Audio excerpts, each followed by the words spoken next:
bod o'n cael ei ddal. Ceri Richards yn cytuno, Bangor yn cymryd y gig rydd yn sydyn a beat i'r tro ma'n ergydio! Ac fe gafodd Hafi i ddwylo at y bel hefyd.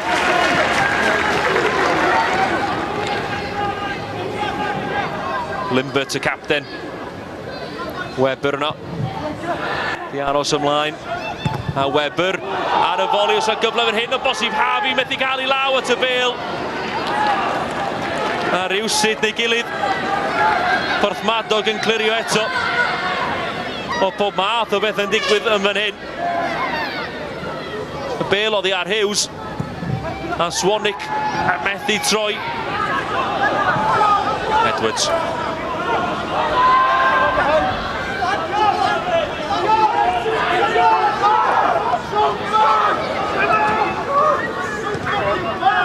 Dal i frwydro, Edwards.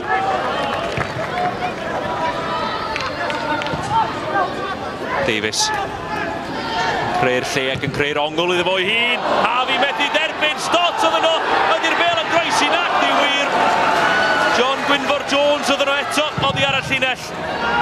A chwaraewyr Porthmadog yn taflu hynny'n at y bel.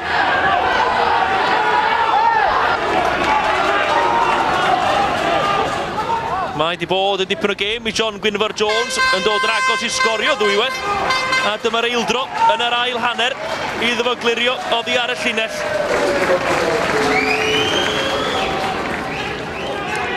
Mae'r tîm di dod llawer iawn o gosach i sgorio yn yr ail hanner. Y gair bach gyda Alan Morgan.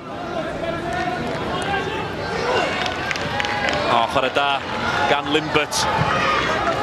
Stott yn gadael i'r bel redeg. Gêm yn llawer iawn mwy agored rwan. Stott mi gael ei faclu. A be di'r penderfyniad? Cerdyn Melin, dwi'n meddwl. I Stott, ie? Cerdyn Melin i Ashley Stott am ddeifio. Wel, penderfyniad mawr gan Ceri Richards. A'r penderfyniad cywir. A fe Williams mi oedd o'n feirniadol iawn o lefel y ffitrwydd y chwaraewyr. Gawn ni weld faint sydd ar ôl yn y tanc yn y 9 munud sy'n weddill yma. Roberts, pas fach ddeallus. Jones, Bale yn aros yn yr awyr at Owen. O, pas fach dda, os y gyfle fan hyn ar ddiwedd y gêm! Wel, am ddiffyn campus a'r eilydd Iwan Thomas. Gafodd yr ergyd.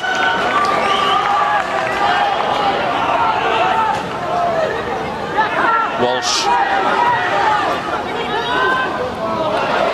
Foster yn aros lawr. Ond mae'r chwarae yn mynd yn ei flaen. Davies. Davies yn tynnu'r bel nôl at Swanwick. Swanwick! Kick gornel.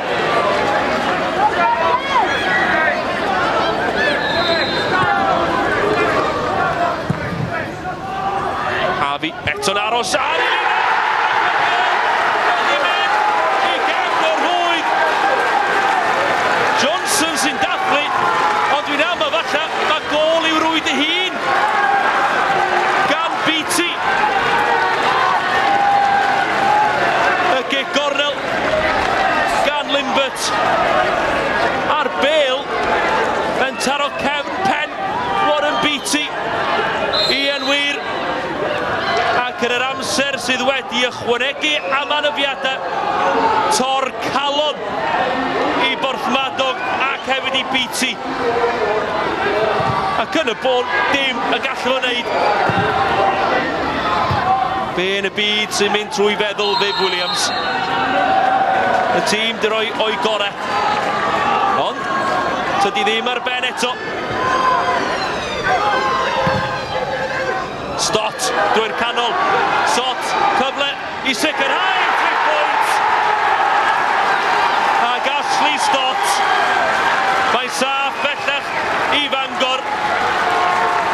A Hafi i'w giro ddwywaith mewn 2 funud. A'r chwiban yn mynd i ddod ar gêm i ben. A Porthmadog Mi oedd yn teimlo I bod nhw am gael pwynt yma ar Porthmadog.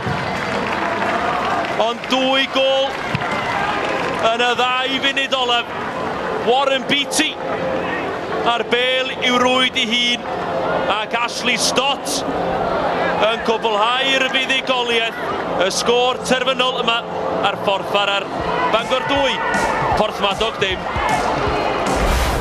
It looked like 0-0 for a long way, didn't it? But you know, the lads have got a bit of self-belief there now, and they kept going till the end. And you know, we've got the 2 goals, which we probably deserved over the 90 minutes, especially second half. So it's been a great day for me. Did you think that opening goal was going to come?